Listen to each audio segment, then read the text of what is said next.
হে নবী, আমি কোরআন যে তোমার উপর অবতীর্ণ করেছি, এই কোরআন থেকে যখন আপনি কথা বলবেন, এই কোরআনের মর্ম বাণীগুলো কান পেতে যারা শুনবে, এই কোরআনের মর্ম বাণীগুলো যারা উপলব্ধি করতে পারবে, কোরআনকে নিয়ে যারা ভাববে, কোরআনকে নিয়ে যারা গবেষণা করবে, হে নবী আপনি দেখতে পারবেন কোরআনের কথাগুলো যারা বুঝতে পারবে, উপলব্ধি করতে পারবে, আপনি তাকায় দেখবেন মনের অজান্তে তাদের চোখ দিয়ে পানি বের হয়ে এসেছে। তারপরে এই লোকগুলো শুধু কেঁদে দিয়ে শেষ নয়, চোখের পানি বের হয়েছে, এখানে ক্ষান্ত নয়। নবী আপনি লক্ষ্য করবেন মনের অজান্তে আর একটা কথা বলে ফেলেছেন, রব্বানা আমান্না ফাকুতুবনা মা'আশ-শাহিদিন। বলেন আল্লাহু আকবার। এই মানুষগুলো বলবে, হে আমার রব, রব্বানা আমান্না, হে আমার রব আমরা ঈমান এনেছি, তোমার কোরআন থেকে যতগুলো কথা আমরা শুনলাম আমাদের কোনো আপত্তি নাই, প্রতিটি কথা তোমার আমরা বিশ্বাস করেছি, এখানে আমাদের ব্যক্তিগত কোনো মতামত নেই। হে আমার রব আমরা এই কথাগুলো বিশ্বাস করেছি, আমরা ঈমান এনেছি, ফাকতুবনা মা'আশ-শাহিদিন, দয়া করে সাক্ষ্যদাতাদের কাতারে আমাদের নামটা আপনি লিখে নেন। সুবহানাল্লাহ বলেন। আমার ভাইরা তাহলে কান লাগান, যারা এই কোরআনের মর্মবাণী বুঝতে পারবে, কোরআনের কথাগুলো উপলব্ধি করতে পারবে, আল্লাহ কোয়ালিটি দেখিয়ে দিয়েছে নবীজি, ওরা কেঁদে ফেলবে। শুধু তাই নয়, লোকগুলো বলে ফেলবে রব্বানা আমান্না, হে আমার রব আমরা ঈমান এনেছি, ফাকতুবনা মা'আশ-শাহিদিন, সত্যবাদী সাক্ষ্যদাতাদের কাতারে আমাদের নামটা আপনি লিখে নেন। সুবহানাল্লাহ বলেন। তাহলে কোরআন বুঝতে হলে মনোযোগ সহকারে শোনা লাগবে, ঠিক না ঠিক? কোরআন থেকে কি বলা হচ্ছে, কোরআন বোঝার জন্য একান্ত দরদ নিয়ে, ভালোবাসা নিয়ে কোরআনটা শোনা লাগবে। আর এই কোরআনের মর্মবাণীগুলো যদি বান্দা বুঝতে পারে, দেখবেন মনের অজান্তে লোকটা কেঁদে ফেলছে, ঠিক না ঠিক? তারপরে লোকটা বলবে, হে আমার রব আমি ঈমান এনেছি, সাক্ষ্যদাতাদের কাতারে আমার নামটা লিখে নাও। এই পৃথিবীর জমিনে তোমার কালাম অবতীর্ণ হবার সাথে সাথেই কোরআনের উপর শুধু ঈমানে আনে নাই, এই কোরআনকে ব্যক্তি, পরিবার, সমাজে, রাষ্ট্রে বাস্তবায়ন করার জন্য রব্বুল আলামিন বাতিলের জুলুম নির্যাতন দিয়ে লোকটাকে কখনো দমানো যায় নাই। লোকটার উপর অমানবিক নির্যাতন করে ইসলামের সঠিক রাস্তা থেকে লোকগুলোকে সরানো যায় নাই। মৃত্যুর দ্বার প্রান্তে দাঁড়িয়েও বলছে, আমার জীবন গেলেও সত্যের উপর আমি অটল, ঠিক নেবে ঠিক? আর এই লোকটা কোরআন শুনে, কোরআনের মর্মবাণী বোঝার সাথে সাথেই লোকটা বলবে, রব্বুল আলামিন তোমার এই কোরআনের সাক্ষ্য দিতে গিয়ে যারা শহীদ হয়েছে, ওই শহীদের কাতারে আমার নামটাও আপনি লিখে নেন। সুবহানাল্লাহ বলেন। আল্লাহ তাআলা কোরআনুল কারীমের সূরা আরফের 2 নম্বর আয়াতে বলে দিয়েছেন, বক্তা আপনি যখন মঞ্চে বসবেন, কথা বলার জন্য যখন মেম্বরে দাঁড়াবেন, আপনি কথা বলার সময় আপনাকে কিভাবে জাতির সামনে উপস্থাপন করা লাগবে। কিতাবুন উনসিলা ইলাইকা ফালা ইয়াকুম ফি সাদরিকা হারাজুম মিনহু লিতুনযিরা বিহি ওয়া যিকরা লিল মুমিনিন। বলেন আল্লাহু আকবার। হে নবী এটা একটা কিতাব। এটা কি? হে নবী এটা একটা কিতাব। এই কিতাব থেকে যখন আপনি কথা বলবেন, কোরআন দিয়ে মানুষকে যখন আপনি ডাকবেন, আপনার অন্তরের মধ্যে যেন কোনো ভয় ভীতি না থাকে। কি না থাকে? আপনার অন্তরে যেন কোনো ভয় কাজ না করে, কোনো ভীতির সৃষ্টি যেন আপনার অন্তরে যেন না হয়। আপনি যখন কোরআন থেকে কথা বলবেন, ভয় ভীতি ছাড়া কোরআন থেকে আপনি কথা বলবেন। সুবহানাল্লাহ বলেন। তারপরে আল্লাহ রাব্বুল আলামিন বললেন ওয়া যিকরা লিল মুমিনিন, আমি আল্লাহ রাব্বুল আলামিন ঘোষণা করলাম এটা মুমিনদের জন্য জিকির। সুবহানাল্লাহ বলেন। এই কথাটা বলার পেছনে আল্লাহর কারণটা কি? বক্তব্য দেওয়ার পূর্বে আল্লাহ রাব্বুল আলামিন তার নবীকে কেন বললেন আপনি যখন কথা বলবেন ভয় করবেন না? এর পেছনে কারণ আছে না নাই? তার কারণ হলো, হে নবী, এমন একটি জাতির সামনে আপনার, এমন একটি জাতির হেদায়েতের উদ্দেশ্যে আপনাকে আমি পাঠিয়েছি। একটি প্রচলিত সমাজ ব্যবস্থা পরিবর্তন করার জন্য একটি সংবিধান দিয়ে আমি তোমারে পাঠিয়েছি। প্রচলিত সমাজ ব্যবস্থা উল্টিয়ে দিয়ে নতুন একটি সমাজ প্রতিষ্ঠিত করতে গিয়ে সংবিধান থেকে যখন আপনি কথা বলবেন, ওই সমাজের প্রচলিত নীতি নির্ধারক নেতা নেত্রীরা আপনাকে ছাড়বে না। কথা বলেন না কেন?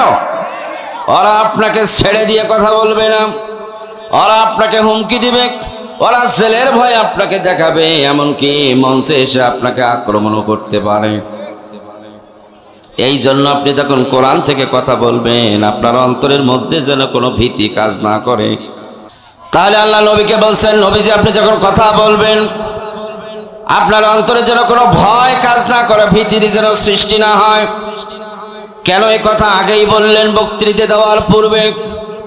তার মানে একটি প্রচলিত সমাজ ব্যবস্থা, জাহিলি সমাজ ব্যবস্থা, স্বৈরাচারী সমাজ ব্যবস্থা পরিবর্তন করার জন্য হে নবী আমি আপনারে পাঠিয়েছি। একাই পাঠিয়ে দেই নাই, সাথে দিয়েছি একটি নীতিমালা, একটি সংবিধান। ঠিক নেবে ঠিক? এই বিধান থেকে আপনি যখন কথা বলবেন ওই সমাজের নীতি নির্ধারক যারা আছে, নেতৃত্ব, কর্তৃত্ব, মন্ত্রী, এমপি যারা দায়িত্বে আছে, আপনি যখন কোরআন থেকে কথা বলবেন প্রতিটি কথা তাদের বিপক্ষে দাঁড়াবে। কথা বলেন না কেন? প্রতিটি কথা তাদের বিরুদ্ধে দাঁড়াবে। যখন এই তাদের বিরুদ্ধে কথাগুলো দাঁড়াবে, নবী হে, ওরা চোখের সামনে দাঁড়িয়ে থাকবে, ওরা কেউ ঠোঁট ভাঙচা করবে, কেউ আক্রমণ করার জন্য চেষ্টা করবে। আপনি ভয় পাইয়েন না, আমি আল্লাহ রাব্বুল আলামিন তোমার সাথে আছি। সুবহানাল্লাহ। এই আয়াতটা অবতীর্ণ হলো বিশ্বনবী সাল্লাল্লাহু আলাইহি ওয়াসাল্লাম কেবলমাত্র 3 বছর জেল থেকে কেবল বের হয়েছেন। জেল থেকে বের হওয়ার সাথে সাথে কয় বছর জেলে ছিলেন? কথা বলেন। 3 বছর জেলে ছিলেন। জেলের মধ্যে অমানবিক নির্যাতন করে একজন সাহাবীকে একেবারে শেষ করে ফেলা হয়েছে। কারাগার থেকে যখন বের হলো বিশ্বনবী এবং সাহাবীরা, অনেক সাহাবী জেলখানা থেকে বের হওয়ার পর নিজের পায়ের উপর দাঁড়িয়ে থাকায় তাদের কঠিন হয়েছিল। না খেয়ে না খেয়ে শরীরগুলো শুকিয়ে গিয়েছে, তারা নিজের পায়ে দাঁড়িয়ে হাঁটতেও পারে না। এমন সাহাবীদের এমন অবস্থা হয়েছিল, খাদ্যের অভাবে শেষ পর্যন্ত গাছের পাতা চিবাতে গিয়ে তাদের ঠোঁটগুলো একদম ঘা হয়ে গিয়েছিল, তাদের পায়খানাগুলো ছাগলের দানার মতন পর্যন্ত হয়ে গিয়েছিল। এমন জুলুম নির্যাতন 3 বছর করার পর বিশ্ব নবী সহ সাহাবীরা জেলখানা থেকে যখন সবে মাত্র বের হলেন, বের হওয়ার পর আল্লাহ সাথে সাথে নির্দেশ দিলেন, নবী হে, আপনি আমার কোরআন থেকে যখন কথা বলবেন, আমার কিতাব থেকে যখন বক্তৃতা দেবেন, আপনি আপনার অন্তরে যেন কোনো দ্বিধা দ্বন্দ্ব সৃষ্টি না হয়, আপনার অন্তরে যেন কোনো ভয় ভীতি কাজ না করে। তার কারণ আপনি যখন বক্তৃতা দেবেন নেতাগুলো তো সামনেই থাকবে, আবার আপনার জেলের ভয় দেখাইতে পারে। ওরা আবার বলতে পারে 3 বছর খাটিয়েছি, তোদের কি লজ্জা হয়নি? বলতে পারে কি পারে না? এই জন্য জেলের ভয় দেখাতে পারে, ফাঁসির ভয় দেখাতে পারে, অমানবিক নির্যাতনের ভয় দেখাতে পারে। যে কোনো ভয় দেখাক না কেন, তাদের রক্ত চক্ষুর দিকে তাকিয়ে আপনি ভয় পেয়ে কথা বলবেন না। আমি যা বলতে বলেছি আপনি ডাইরেক্ট তাই প্রচার করে দেন। সুবহানাল্লাহ বলেন। যিকরা লিল মুমিনিন, এটা মুমিনদের জন্য জিকির। এটা মুমিনদের জন্য কি জিকির? মানে কি? মানে খালি আল্লাহ আল্লাহ এরকম জিকির? মানে কি এরকম? এই জিকির কোরআনুল কারীমকে বলা হয়েছে, জিকির শব্দ এখানে উল্লেখ করা হয়েছে। এই জিকির মানে হলো আল্লাহ রাব্বুল আলামিন কোরআনকে বুঝিয়েছেন। কি কে বুঝিয়েছেন বলেন? এই জিকির মানে কি? মুমিনদের জন্য এটা জিকির। জিকির বারবার যেটা বলা হয়, বারবার যেটা স্মরণ করা হয়, তাকে বলা হয় জিকির। ঠিক নেবে ঠিক? মুমিনদের জন্য কোরআনকে জিকির এই জন্য বলা হয়েছে, মুমিনরা যখন চলবে, খাবে, কাজ করবে, সর্ব অবস্থায় আল্লাহর কোরআনুল কারীম দেখে দেখে তাদের জীবন পরিচালনা করবে। ঠিক নেবে ঠিক? তাহলে মুমিনরা কি দেখে দেখে চলবে জীবন? কথা বলেন। সাহাবীরা রাস্তা দিয়ে হেঁটে যাচ্ছিল, আরবের লোকেরা সেই দিন জবাব দিয়েছিল। আরবের লোকেরা বলেছিল, বিশ্ব নবীর সাহাবীরা যখন রাস্তা দিয়ে হেঁটে যায় যেন বাস্তব কোরআনটা হেঁটে যাচ্ছে। সুবহানাল্লাহ বলেন।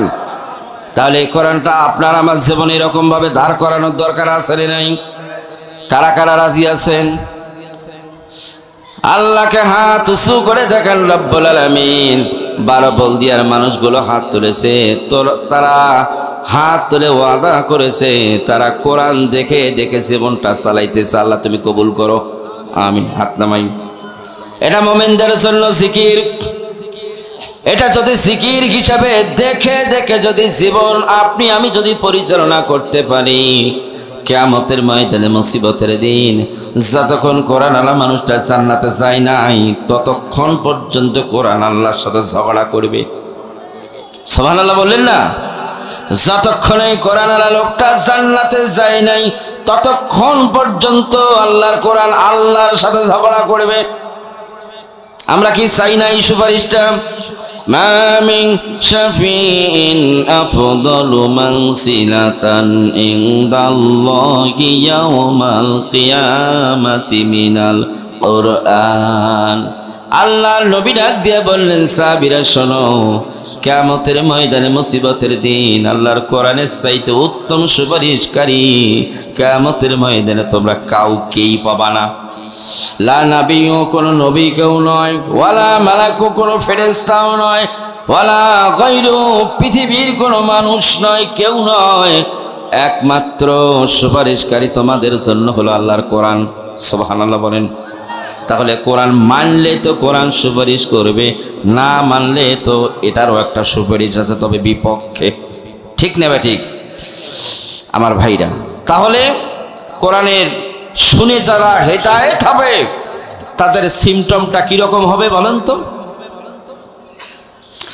কোরআন শোনার পর উপলব্ধি করবে, উপলব্ধি করার পর চোখ দিয়ে কি বের হয়ে আসবে? সেটাকে অস্থিরতা নিয়ে বসে থাকলে হবে না, একান্ত ভালোবাসা আন্তরিকতা নিয়ে কোরআনটা শোনা লাগবে। ঠিক নেবে ঠিক? তারপর লোকটা বলে উঠবে, রব্বানা আমান্না ফাকতুবনা মা'আশ শাহিদিন। হে আমার রব, আমি ঈমান এনেছি, আমার নামটা সাক্ষ্যদাতাদের রেজিস্টারে তুলে নাও। সুবহানাল্লাহ বলেন। আমরা যতক্ষণ শুনবো কোরআন মনোযোগ সহকারে শুনবো। ঠিক নেবে ঠিক? আমি কোরআনুল কারীম থেকে তেলাওয়াত করেছি সূরা বাকারা। সূরা বাকারার 10 নম্বর রুকু থেকে 30 নম্বর আয়াতটা আমি তেলাওয়াত করেছি। আমি চেষ্টা করব এখান থেকে আপনাদেরকে কিছু শোনানোর জন্য। আমার সাথে সকলেই পড়ুন, আউযু বিল্লাহি মিনাশ শাইতানির রাজীম। বিসমিল্লাহির রহমানির রহিম। وَإِذْ أَخَذْنَا مِيثَاقَ بَنِي إِسْرَائِيلَ لَا تَعْبُدُونَ إِلَّا اللَّهَ وَبِالْوَالِدَيْنِ إِحْسَانًا وَذِي الْقُرْبَى وَالْيَتَامَى والمساكين وقولوا للناس حسنا وأقيموا الصلاة وآتوا الزكاة ثم توليتم إلا قليلا منكم وأنتم معرضون। بلن الله أكبر। বিশ্বনবী সাল্লাল্লাহু আলাইহি ওয়াসাল্লাম মক্কা থেকে হিজরত করে মদিনায় যখন গিয়েছেন, কেবল মাত্র একটি ইসলামী স্টেট তিনি তৈরি করেছেন। এই মুহূর্তে বিশ্বনবীর সবচাইতে প্রয়োজন এই মদিনার ইসলামী রাষ্ট্রের সংবিধান কি হবে, ঠিক নেবে ঠিক? সংবিধানের নীতিমালা কি হবে, আইন কি হবে, এখানে অর্থনীতি কি হবে, সমাজনীতি কি হবে, ব্যক্তি জীবনে কি হবে, আন্তর্জাতিক জীবন কি হবে, ব্যাংকিং ব্যবস্থা কি হবে, যুদ্ধ নীতি কি হবে, সন্ধি নীতি কি হবে, এসব নীতিমালার প্রয়োজন। এই নীতিমালা আল্লাহ রাব্বুল আলামিন দিলেন। সাথে সাথেই কোরআনুল কারীমের সূরা বাকারা 10 নম্বর রকুর 83 নম্বর আয়াতটা অবতীর্ণ করে জানিয়ে দিলেন, নবীজি রাষ্ট্র চালানোর পূর্বে কিছু কথা আগে আপনি শোনেন। সুবহানাল্লাহ বলেন। রাষ্ট্র পরিচালনা করবেন তার পূর্বে কিছু নসিহতের দরকার আছে না নাই? সেই নসিহত দিচ্ছেন কে? সেই নসিহত আল্লাহ দিচ্ছেন। যেহেতু এই মদিনার সংবিধানের সনদের মালিককে, এই সনদ দেওয়ার পূর্বে আল্লাহ রাব্বুল আলামিন কিছু নসিহত করা প্রয়োজন মনে করলেন। আল্লাহ রাব্বুল আলামিন জানিয়ে দিলেন, নবীজি আমি বনি ইসরাইলদের কাছ থেকে মজবুত ওয়াদা নিয়েছিলাম। কি ওয়াদা? কথা বলেন। খিদে লাগছে? কি ওয়াদা বলেন? কথা বলা লাগবে। এটা একটা ক্লাস, এটা একটা কি? আওয়াজ দেন। বনি ইসরাইলের কাছ থেকে আল্লাহ কি ওয়াদা নিয়েছিলেন? মজবুত। কি ওয়াদা? মজবুত মানে নড়ভড়া, মানে ঈশ্বর চাচার মতন সকালবেলা একটা বিকেলবেলা আর এক খবর, সেই রকম। কথা বলেন। আল্লাহ বলছেন বনি ইসরাইলের কাছ থেকে আমি মজবুত ওয়াদা নিয়েছিলাম। সেই মজবুত ওয়াদাটা কি? আল্লাহ রাব্বুল আলামিন তাদের কাছ থেকে মজবুত ওয়াদা নিয়েছিলেন। সেই ওয়াদাটা হলো, হে নবী আপনি ভালো করে কান দিয়ে শোনেন, শুধু শুনবেন না, জাতির উদ্দেশ্যে কথাগুলো আপনি বলবেনও। এই ওখানে দাঁড়িয়ে আছে কেন? কোন স্বেচ্ছাসেবকের দরকার নেই, সব ভেতরে আসো। একটা স্বেচ্ছাসেবক লাগবে না, আমি একাই কন্ট্রোল করবো এই মাহফিল। এদিকে আসো। মহিলারা আছে ওখানে, ছেলেগুলো দাঁড়িয়ে আছে কিছু। এরা কি সবাই মাহফিল শুনতে আসছে? আওয়াজ দিয়ে বলেন, সবাই মাহফিল শুনতে আসছে? কিছু টোটকা আসছে। এরা একবার জিলেপির দোকানে যাবে, এরা একবার মহিলার প্যান্ডেলে গিয়ে মহিলার ঘেরান নিবে যাবে। কথা বলেন না কেন? মহিলার প্যান্ডেলের আশপাশ যেটা পাবেন কলার ধরে ভেতরে নিয়ে আসবেন। ও কেমনে সাইজ করে লাগে আমি করবো।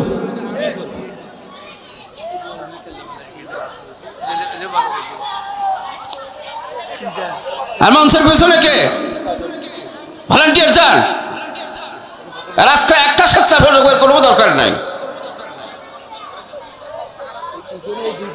আর আশপাশে 2-4টা দোকান আছে, এদেরকে দোকান ওদিকে পাঠিয়ে দেন।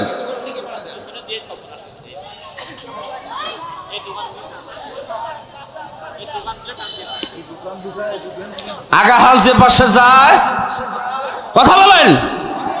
দেখেন তো কথা বলে না কে? আগাহাল যে পাশে যায়, আল্লাহ তুমি দেখো, যে হা না জবাব দেবে না, তুমি জবান ওর এখনই বন্ধ করে দেন, আর কথা বলার দরকার নেই। আগাহাল যে পাশে যায়, পাশা হলো সে পাশে যায়। মহিলা ব্যান্ডের ঘেরান ওটাই নিয়ে দৌড়াবে, ওর বাপও আছিল ওই রকম। কথা বলেন না কেন? রাস্তা দিয়ে যাইতে ওর বাপও পেশাবের পানি নেই, 2 রানোর ডাঙ্গি ধুয়ে চলে গেছে। কথা বলেন ঠিক নেবে ঠিক? হ্যাঁ, আর ওই মেশিন দেওয়া শৈল ভালো হবে। কথা বলেন না কেন?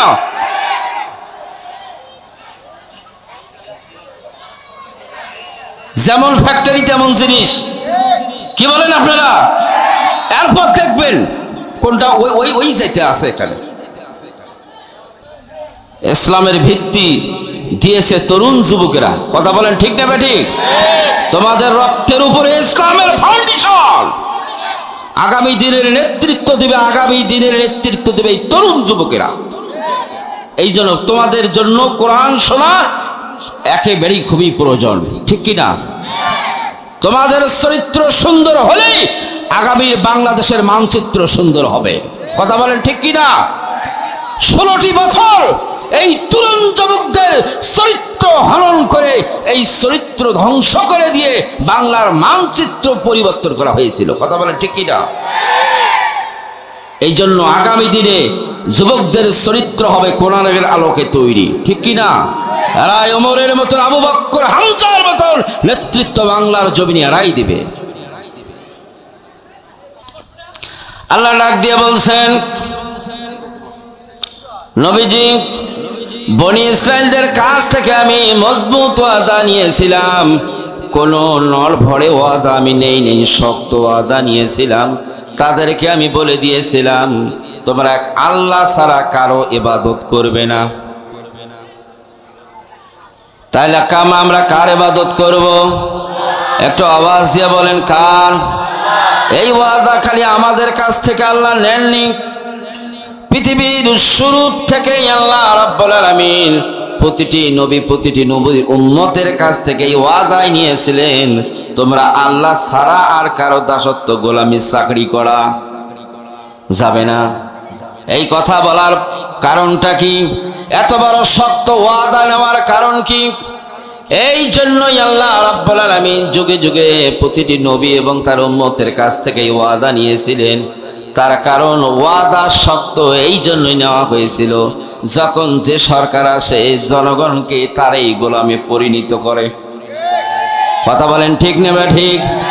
এই জন্য জাতির কাছে শক্ত ওয়াদা নিয়েছিলেন, বনি ইসরাইলদের কাছ থেকে শক্ত ওয়াদা নিয়েছিলেন, তোমরা একমাত্র আল্লাহ ছাড়া কারো ইবাদত করা যাবে না। 2 নম্বর আল্লাহ রাব্বুল আলামিন শর্ত লাগিয়ে দিলেন, এখানে নবী আপনি জনগণকে বলে দেন, 2 নম্বর ওয়াদা তাদের কাছ থেকে নিয়েছিলাম, পিতা মাতার খেদমত করবে, পিতা মাতার সাথে ভালো ব্যবহার করবে। তাহলে আমরা কেমন ব্যবহার করব? কথা বলেন। এটা 2 নম্বর শর্ত দিয়েছিলেন। 3 নম্বর শর্ত দিয়েছিলেন, আত্মীয়তার সম্পর্ক ভালো রাখবো। এটা কয় নম্বর শর্ত? আমরা আত্মীয়তার সম্পর্ক কেমন রাখবো? ভালো তো পুরুষ মানুষগুলো রাখতে চায়, কিন্তু অন্যের মহিলা, অন্যের বাড়ির যখন একটা মেয়ে যখন বাড়িতে আসে, এই আজরাইল আলাইহিস সালাম বাড়িতে আসার পর আপনার নিয়ত পরিবর্তন করে ছাড়বে। কথা বলেন না কেন? কিন্তু না, ওই আজরাইলের কথা আপনাকে মেনে নেওয়া যাবে না। কিয়ামতের ময়দানে, মুসিবতের দিন আল্লাহ রাব্বুল আলামিন আপনার কাছে এর হিসাব নেবেন। আত্মীয়তার সম্পর্ক ঠিক রাখা ফরজ না নফল? আওয়াজ দিয়ে বলেন। নামাজ পড়ি, রোজা করি, হজ যাকাত দিয়েছি, কিন্তু আত্মীয়তার সম্পর্ক হক আদায় করি না। আপনি যত বড় হাজি হন না কেন, কিয়ামতের ময়দানে মুসিবতের দিন আত্মীয়তার সম্পর্ক ছিন্ন করার অপরাধে আপনারা আসামি কাঠগড়ায় ওঠা লাগবে।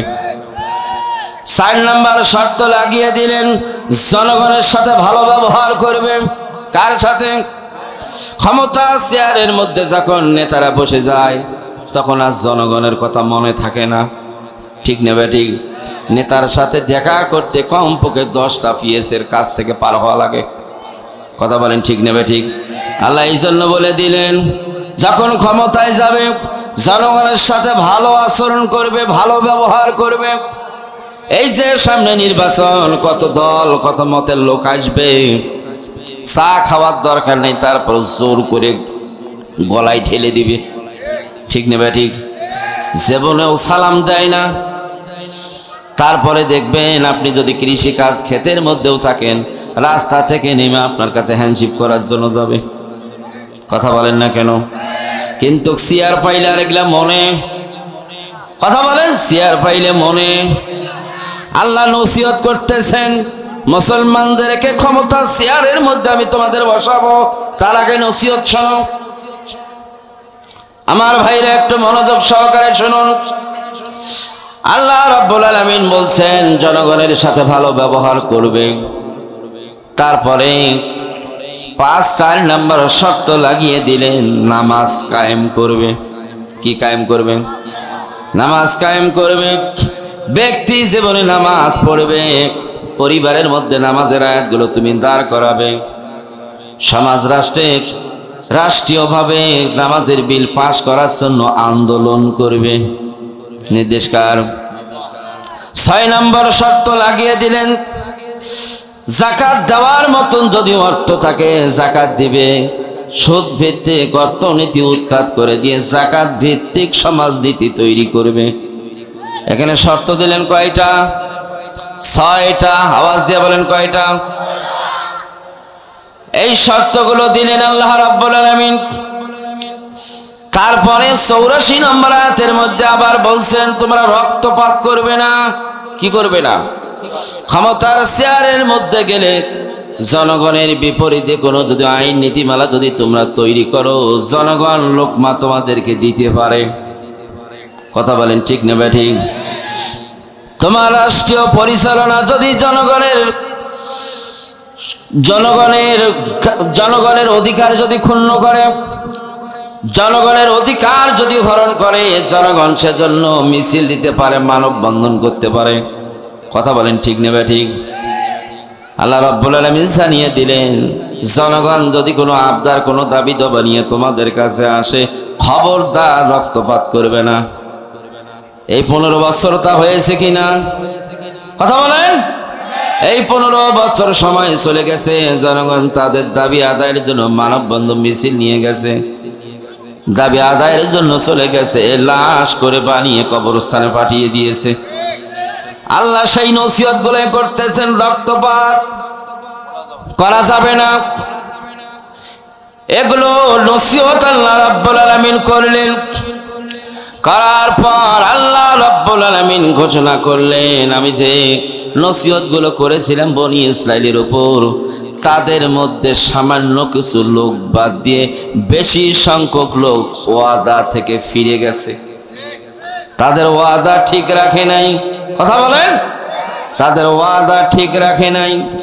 শুধু ঠিক রাখে নাই তা নয়, এখনো ঠিক রাখছে না। এখানে বর্তমান আছে, ভবিষ্যৎ আছে, অতীত আছে, বর্তমান আছে, ভবিষ্যৎ আছে। 3টি কাল নিয়ে আল্লাহ রাব্বুল আলামিন বলছেন, এই ওয়াদা থেকে তারা ফিরে গেছে, বর্তমানেও তারা ফিরে আছে। তাহলে আল্লাহ রাব্বুল আলামিন বলছেন এখনো তারা ওই ওয়াদা থেকে ফিরেই আছে। আমার ভাইরা একটু কান লাগান তো। আল্লাহ ঘোষণা করলেন, আমি তাদেরকে যে নীতিমালা নির্দেশ যে নসিহত করেছিলাম, এতক্ষণ যে কথাগুলো বললাম, এই নসিহতগুলো বনি ইসরাইলের মধ্যে আল্লাহ করেছিল, কিন্তু তারা কথাগুলো ওয়াদা করেছিল, হ্যাঁ এগুলো আমরা মানবো, এগুলো রাষ্ট্রীয়ভাবে কায়েম করব, এগুলো মেনেই আমরা জীবন পরিচালনা করব। ক্ষমতার চেয়ারের মধ্যে যখনই তারা গেছে, আল্লাহ রাব্বুল আলামিনের একটাও নীতি তারা রাখে নাই। সামান্য কয়েকজন মানুষ এই নীতিটা মেনে নিয়েছিল, কিন্তু যারা মেনে নিয়েছিল ওরা রাষ্ট্রীয় ক্ষমতা ছিল না। ওরা কোথায় ছিল না? ওরা এই চেয়ারের মধ্যে ছিল না। ব্যক্তিগত জীবনে এই মানুষগুলো কিছু ওয়াদা মেনে নিয়েছিল, আর বেশি সংখ্যক মানুষ ওয়াদা থেকে ফিরে এসেছিল। আল্লাহ রাব্বুল আলামিন বলছেন, এই ওয়াদা থেকে ফিরে আসার কারণেই আমি আল্লাহ রাব্বুল আলামিন, হে নবী, আমি বনি ইসরাইলদেরকে এই চেয়ার থেকে ঘাত ধরে নামিয়ে দিয়েছি। কি করেছেন আল্লাহ? নামিয়ে দিয়েছেন। চেয়ারে রাখার মালিককে, এখানে নামিয়ে দেওয়ার মালিককে। এখন আমি যদি এখানে আলোচনা করতে গিয়ে বলি, এই যে বসেছি, রাত 5টা ছাড়া নামবো না, রাখবেন আপনি? চেয়ার আলা শেষ পর্যন্ত হুজুরকে জোর করে নামিয়ে দিয়ে চেয়ার নিয়ে যাবে। কথা বলেন ঠিক নেবে ঠিক? তার মানে এই চেয়ারের মালিককে আওয়াজ দেন। এই চেয়ারের মালিক আল্লাহ। চেয়ারে বসাইয়েছেন কে? চেয়ারে বসার আগে আল্লাহ নসিহত করেছিলেন এই কাজগুলো করা যাবে না। এগুলোর ওয়াদা নেওয়ার পর এই চেয়ারে আল্লাহ বসতে দিয়েছিলেন বনি ইসরাইলদেরকে, কিন্তু বসার পর বনি ইসরাইলের নেতারা একটা কথাও রাখে নাই। আল্লাহ রাব্বুল আলামিন তার নবীকে বলছে, নবীকে ওরা যখন ওয়াদা রাখলো না, আমি আল্লাহ রাব্বুল আলামিনকে হাত ধরে নামিয়ে দিয়েছি। সুবহানাল্লাহ বলেন। হে নবী, তুমিও ক্ষমতায় যাচ্ছ, কোথায়? একটু আওয়াজ দেন, কোথায়? তোমাকেও আমি এই শুধুমাত্র মদিনা ইসলামী স্টেট এটাই না, গোটা দুনিয়ার গোটা বিশ্ববাসীর জন্য নেতা হিসাবে আমি আল্লাহ তোমার এই জমিনে পাঠিয়েছি। বিশ্ব নেতা হিসাবে বিশ্ব চেয়ারে তোমারে আমি বসাচ্ছি। তবে আমার এই নসিহতগুলো যদি মেনে চলো, তাহলে কিয়ামত পর্যন্ত তোমরা এবং তুমি এবং তোমার অনুসারীরা এই চেয়ার ধরে থাকবে। আর যদি এই ওয়াদাগুলো ঠিক না রাখো, আমি আল্লাহ রাব্বুল আলামিনের সাথে কারো কোনো স্বজন প্রীতি নাই। কি নাই? কারো কোনো স্বজন প্রীতি নাই। বনি ইসরাইলদেরকে যেমন নামিয়ে দিয়েছি, হে নবী, তুমি এবং তোমার উম্মতেরা যদি এই কাজগুলো না করে, আমি আল্লাহ রাব্বুল আলামিন তোমাদেরকেও নামিয়ে দেব। আমার ভাইরা, এগুলো নসিহত করলো, কিন্তু আসলে এখন আমাদের বাস্তব জীবনে আয়াতটা নিয়ে আসি। এই নসিহত কি খালি বিশ্ব নবীর জন্যই ছিল? কথা বলেন। এই নসিহত কি সাহাবীদের জন্যই ছিল? এই নসিহত বর্তমান 12 বলদিয়ার মানুষদেরকে বলতেছেন, হে 12 বলদিয়ার মানুষ, সামনে নির্বাচন, তোমাদের সামনে এই বক্তৃতাগুলো দেওয়া হলো, এই নসিহতগুলো দেওয়া হলো, এগুলো যদি তোমরা মেনে চলে, এই কোরআনের আলোকে যদি আগামী দিনে পার্লামেন্ট গঠন করতে পারো, আমি আল্লাহ রাব্বুল আলামিন তোমাদেরকে ক্ষমতার চেয়ারের মধ্যে রাখবো। আর আগামী দিনের পার্লামেন্ট আমার নসিহত অনুযায়ী যদি তৈরি না হয়, 16 বছর যেমন নির্যাতন জুলুমের শিকার হয়েছিলে, আগামী দিনে 16 বছর নয় 32 বছর জেলখানার জন্য রেডি হয়ে যাও। আমি কি আলোচনা বুঝাইতে পারলাম? 32 বছরের জন্য রেডি হয়ে যাও। তখন তো ছিল আয়না ঘরে 16 বছর। এরপর আমার নসিহত অনুযায়ী যদি পার্লামেন্ট গঠন না হয়, আয়না ঘর নয়, কবরস্থানে যাওয়ার জন্য তোমরা প্রস্তুত হয়ে যাও। কথা বলেন ঠিক না ঠিক? কোরআনের আলোচনা যখন এই জাতীয় ওভারটেক করবে, আল্লাহ রাব্বুল আলামিন বান্দার সাথে যেই চুক্তি আছে, তিনি আর চুক্তি রাখবেন না, তিনি ও চুক্তির থেকে তিনি সরে যাবেন। এই জন্য আল্লাহর বান্দারা একটু কান লাগান। এই যে নসিহতগুলো কিন্তু ভোটের পূর্বে নেতারা এসে আপনার কাছে আবদার করবে, এবার যদি ক্ষমতায় যাই ঘরে ঘরে চাকরি দেব, 10 টাকা কেজি চাল খাওয়াবো। কথা বলেন ঠিক নেবে ঠিক? রাস্তা 3 তলা হবে। কথা বলেন ঠিক নেবে ঠিক? হ্যাঁ, ওয়াদা ঠিক রেখেছে, কিন্তু ওটার বিপরীত পাশে ঠিক রেখেছে। ঘরে ঘরে চাকরি ছিল না, মামলা হয়েছিল। কথা বলেন না কেন? 10 টাকায় চাল ছিল না, চাল 100 টাকায় খাওয়া লেগেছে। কথা বলেন ঠিক নেবে ঠিক? নিরাপত্তা দেওয়ার ওয়াদা করেছিল, কিন্তু নিরাপত্তা দেয় নাই।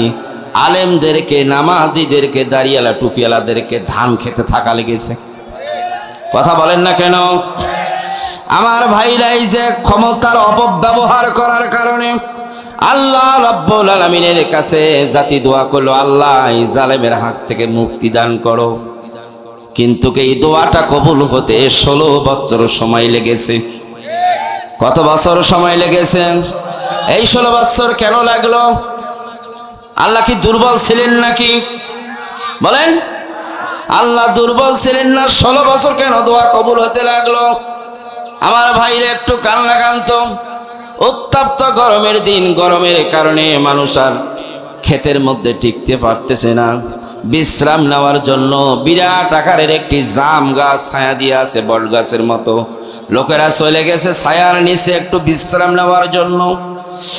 অনেকগুলো লোক ওই জাম গাছের নিচে বিশ্রাম নেওয়ার জন্য, ক্লান্তি দূর করার জন্য যখন জাম গাছের নিচে বসেছে, জাম গাছের নিচে বসার পর লোকেরা উপরে তাকিয়ে দেখলো জাম গাছে পাকা পাকা জামগুলো পেকে পেকে আছে।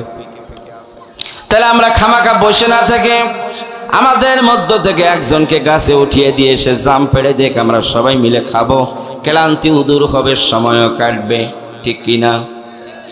এই যে 10-12 জন মানুষের মধ্য থেকে একজন আলেম মানুষ কামিল পাস তিনি দাঁড়িয়ে বললেন, আমার ভাইরা এই জাম গাছের মধ্যে আপনারা আমাকে তুলে দেন। তুলে দেওয়া লাগবে কেন? জাম গাছটা মোটা। জাম গাছটা কি 10-12 জনের গাছটা বেড়ি দিয়ে ধরা যায় না, এত বড় মোটা গাছ। এই জন্য একজন কামিল পাস মানুষ দাঁড়িয়ে বলল, আমি আলেম মানুষ, আপনারা একটু ঠেলা ঠুলে দিয়ে আমার গাছের উপর তুলে দেন, আমি জাম পেড়ে নিজেও খাবো, তোমাদের জন্য ফেড়ে দেব। এদিক থেকে পাশ থেকে আর একজন মোসারু দাঁড়িয়ে বলল, না, মৌলবি বিশ্বাস করতে নাই, মৌলবি আমানত ঠিক রাখবে না, অতএব মৌলবি গাছত তুলে দেওয়া যাবে না। আমি ধর্ম কর্ম মানি না, রাজনীতি করে খাই, আমি মোসারু, আমাকে তুলে দাও। আমি নামাজ না পড়লে হবে কি? আমার ইমান ঠিক আছে? কথা বলেন ঠিক নেবে ঠিক? এমন একজন মোসারু দাঁড়িয়ে বলল, আমাকে তুলে দাও। এই যে 10-12 জন মানুষের মধ্যে বেশি সংখ্যক লোক ফতোয়া দিল, আলেম মানুষ মৌলবীর জন্য গাছ চড়া জায়েজ নাই। এরকম ফতোয়া আমাদের সমাজে আছে না নাই?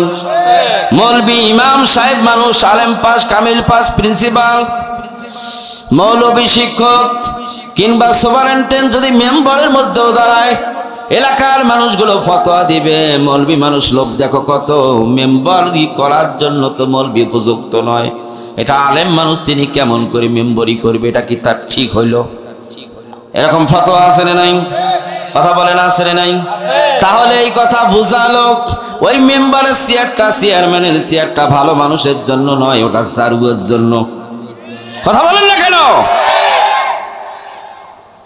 এক লোক চেয়ারম্যানকে গালি দিতে দিতে যাচ্ছে, আমি ডাক দিয়া বললাম, চাচা কেন গালি দেন, কি হয়েছে বাবা? আমার চাচা বলতেছে, বাবা 5,000 টাকা নিয়েছে বয়স্ক ভাতা করে দেওয়ার জন্য। তা বয়স্ক ভাতা কি আমার মরে গেলে হবে? 5,000 টাকা দিয়েছি, 2 বছর হলো আমাকে ঘোরাচ্ছে, এখন আমারে ভাতা করে দেয় নাই। এখন আমার মন বলছে কবরে না যাওয়া পর্যন্ত আমি ভাতা পাবো না। তা গাইলেন কেন চাচা চেয়ারম্যানকে? বাবা গাইলাবো না, কি করবো, 2 বছর হলো ঘোরাচ্ছে। আমি চাচার কাছে জবাব দিয়েছি, আল্লাহ কবুল করুক, আল্লাহ রব্বুল আলামিন যতদিন চেয়ারম্যানকে ওই চেয়ারে রাখবে আপনার ভাতা যেন না হয়।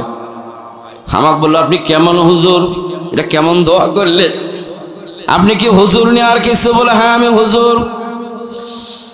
যেই লোকটা আমানত ঠিক রাখবে, যেই লোকটা আপনাকে হাঁটাবে না, যেই লোকটা আপনাকে আপনার এই যে পাওনা অধিকার পাওয়ার জন্য পরিষদের যাওয়ার কোনো দরকার ছিল না, বয়স্ক ভাতা দেওয়ার জন্য চেয়ারম্যান আপনার বাড়িতে এসে আপনার নাম লিখে নিয়ে যেত। কথা বলেন ঠিক নেবে ঠিক? এই আলেম মানুষটা যখন দাঁড়িয়েছিল, আপনি ফতোয়া দিয়েছেন আলেম মানুষের জন্য চেয়ারম্যানি করা জায়েজ নাই। কথা বলেন ঠিক নেবে ঠিক? তাহলে আপনি তো নিজেই জারুয়া চেয়েছেন। কথা বলেন না কেন? আপনি তো নিজেই চেয়েছেন এটা ভালো মানুষের জায়গা নয়, এটা খারাপ মানুষের জায়গা। এই জন্য আপনার ভোটে আপনি খারাপ মানুষ চেয়ারে বসিয়ে দিয়েছেন। তাহলে ওই জারুয়া আপনার ঘুরাবে না তো কি করবে? কথা বলেন। আমার ভাইরা একটু কান লাগান। ওই যে ফতোয়া দিয়েছে 10-12 জন মানুষের বেশি সংখ্যক লোকগুলো ফতোয়া দিয়েছে আলেম মানুষের জন্য জাম গাছের উপর চড়া জায়েজ নাই। এটা মোসারুর হক। কার হক? এটা মোসারুর হক। এখন ভোট যেহেতু মৌলবি ফেল করলো, মৌলবি যেহেতু ভোট পায় নাই, মোসারুমকে 10-12 জন লোক ঠেলা দিয়ে গাছের উপর তুলে দিয়েছে। এবার মোসারু পাকা জামটা করে পেড়ে পেড়ে খায় আর কাঁচাটা করে নিচে ফেলায় দেয়। খাও রে। নিচের লোকেরা বলতেছে, ভাই কথা ছিল কি, তুই করলু কি? মাঝে মাঝে পাকা জামটা করে খেয়ে বিচিটা মাথার উপর ফেলায় দেয়। খাও রে। এখন এরা বলতেছে, ভাই কথা ছিল কি, তুই করলু কি? ওই কোনো কথা বলে না, ওর মতন জাম পাড়তেছে আর খাচ্ছে। এইবার এই 10-12 জন লোক নিজ থেকে আল্লাহর দরবারে দোয়া করতেছে, রব্বুল আলামিন দয়া করে এই জালেমটা গাছ থেকে আপনি নামান। আল্লাহ ফতোয়া দিয়েছে জাম গাছে তোমরাই পাছা ঠেলে তোমরাই তুলে দিলে। ওখানে একটা আলেম মানুষ গাছে উঠতে চেয়েছিল। কথা বলেন ঠিক নেবে ঠিক? ফতোয়া দিয়ে লোকটাকে তোমরা কাছে তুললেই না। এটা বলে মোসারুমিয়ার হক, তোমরাই তো গাছে তুলে দিলে, ঠিক না ঠিক? গাছে তুলে দিয়েছো তোমরা, আর নামিয়ে দেবো আমি আল্লাহ। এই ধরনের ব্যাখ্যাপ্পা দোয়া আমার দরবারে কবুল হবে না। কথা বলেন ঠিক নেবে ঠিক? এই জন্য দোয়া করা লাগলো 16 বছর। কথা বলেন, 16 বছর হাত তুলে দোয়া করা লাগলো। শেষ পর্যন্ত দোয়া কবুল হতে যারা গাছে তুলে দিয়েছে তাদেরকেই নামান লাগবে। কথা বলেন ঠিক নেবে ঠিক? গাছে যারা তুলে দিয়েছো তোমরা নামানোর জন্য এগিয়ে না আসা পর্যন্ত আমি দোয়া কবুল। এই যে দোয়া কবুল হইতে আল্লাহ রাব্বুল আলামিনের দরবারে প্রায় 2000 মানুষকে জীবন দেওয়ার পর দোয়া কবুল হয়েছে। মুগ্ধ যদি না দাঁড়াতো, রংপুরের আবু সাইদ যদি না দাঁড়াতো, কথা বলেন না কেন? রংপুরের আবু সাইদ, মুগ্ধ, ইয়ামিন নামক যুবক, হাজার হাজার তরুণ যুবক ছাত্র জনতা মাঠে রক্ত দেওয়ার জন্য, জালিমকে নামানোর জন্য ময়দানে যখন এসেছে, এরা দাবি করেছিল রব্বুল আলামিন ওরে গাছ থেকে নামাও। ঠিক নেবে ঠিক? ওরে গাছ থেকে নামাও। আল্লাহ বলছেন না, 16 বছর যেহেতু দেরি করলাম দোয়াটা কবুল হতে, আমি গাছ থেকে শুধু নামিয়ে ছাড়বো না, এই যে দেশের মধ্যে গাছ আছে এই দেশ হতে আমি এক থবো না। কথা বলেন ঠিক নেবে ঠিক?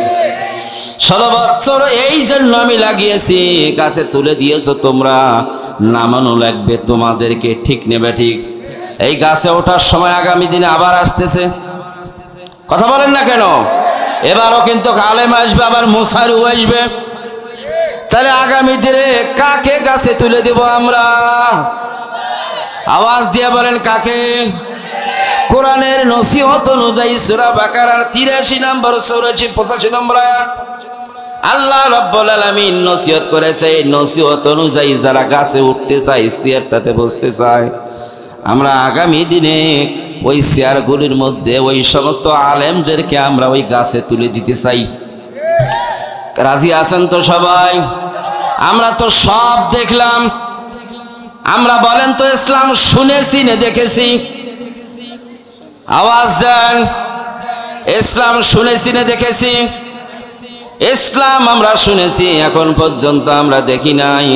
আগামী দিন ইসলামটা একটু আমরা দেখতে চাই। কারা কারা দেখতে চান হাত তোলেন। আল্লাহ তুমি কবুল করো, বলেন আমিন। যারা ইসলাম শুনবেই সারা জীবন, যারা দেখতে চায় না এরা একটা মুসলমান না। ঠিক না ঠিক? হাত নামাই। আব্দুল্লাহ বিন উবাই কিন্তু মদিনার মধ্যে আল্লাহর কাছে বলেছিল, আল্লাহ ইসলাম খালি শুনেই যাব, মজা লাগে, কিন্তু আমি দেখতে চাই না। কারণ ইসলাম দেখতে গেলে জালেমদের সমস্যা আছে, ইসলাম দেখতে গেলেই কিন্তু চোরের সমস্যা আছে, ইসলাম দেখাতে গেলেই কিন্তু শৈরাচার জালিমদের কিন্তু সমস্যা আছে। এই জন্য জালেম মুনাফিক শৈরাচাররা শুধু ইসলাম শুনতে চায়, ইসলাম ওরা দেখতে চায় না। কথা বলেন ঠিক নেবে ঠিক? ওরা কোরআন পড়তে রাজি, কিন্তু কোরআন ক্ষমতায় নিয়ে যাইতে ওরা রাজি নয়। আগামী দিনে বাংলার দেশটা কোরআন দিয়া শাসন হোক, এটা আমরা চাই কিনা?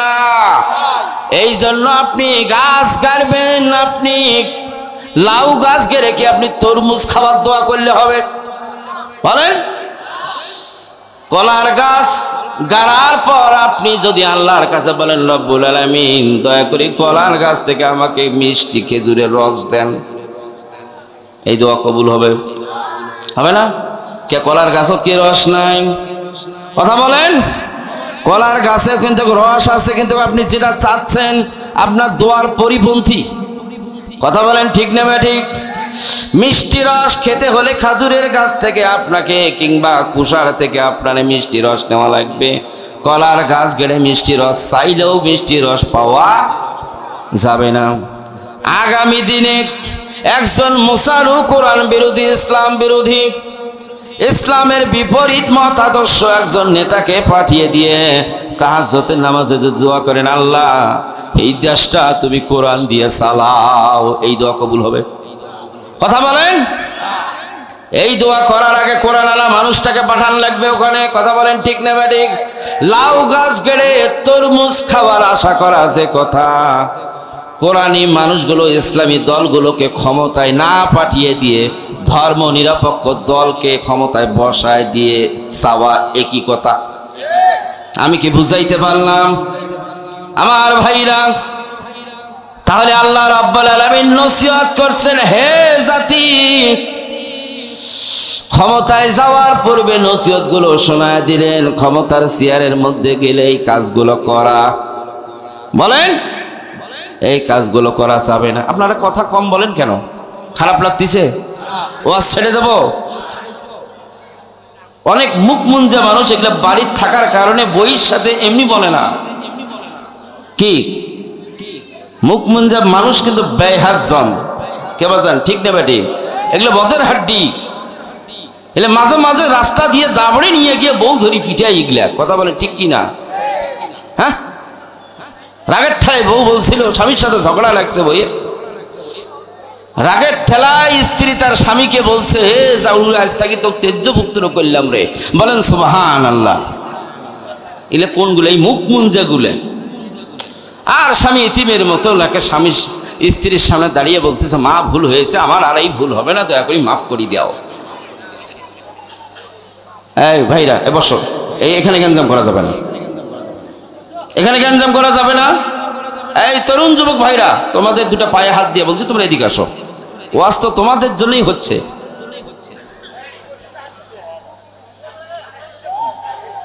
এলে কি সবগুলো আসল শ্রোতা? বলেন, কেউ আসছে কোরআন শোনার জন্য, আর কিছু আছে হো হো পাটি, ঠিক না? ঠিক। তাহলে বলতেছিলাম, আল্লাহ এই নসিহত গুলো করার পর বনি ইসরায়েলের কিছু মাত্র লোক এই নসিহত গুলো মেনে নিল, আর বেশি সংখ্যক লোকগুলো নসিহত গুলো মানলো না। কি করে নাই? বেশি সংখ্যক লোকগুলো নসিহত গুলো মানে নাই, তারা আংশিক মেনেছে, আর বাকিগুলো মানে নাই। কি মেনেছে? আংশিক। কতটুকু মেনেছে? আচ্ছা, আপনার আওয়াজ দিচ্ছে না কেন? দেখেন তো, চুপ থাকে কেটা? তারা আংশিক মেনেছে, পুরোটা মেনেছে আংশিক। বনি ইসরায়েলের লোকগুলো আংশিক কোরআনটা মেনেছে, ইসলামটা আংশিক মেনেছে, বাকি অংশ শেষ করে দিয়েছে, বাকি অংশ মানে নাই।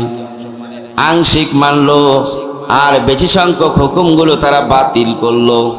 আল্লাহ রাব্বুল আলামিন তাদের ব্যাপারে কি ঘোষণা দিয়েছেন এখন শোনেন। সম্মানিত মা বোনেরা, আপনাদের প্যান্ডেলে জায়গা হচ্ছে না, দয়া করে সামনের দিকে চাপাচাপি করে বসুন। বারে বারে কিন্তু এই মহিলা নিয়ে কথা বলা যাবে না, ঠিক না ভাই? ঠিক। এরা যত ভালো যাইতে মহিলা হয়, এর এক কথায় টনটনা হবে, ঠিক না ভাই? ঠিক। আর যদি বেজ হাইতে হয়, এলাকার ডাংঘাটি হয়, ওইলে হাজার বার কইলে নড়ান যাবা না। আর যদি জায়গা না হয়, দরকার হয় এদিক নিয়ে আসি, খানিক বসে থাও। মন খারাপ করলেন? বদের হাড্ডিগুলো খুব খুশি রে।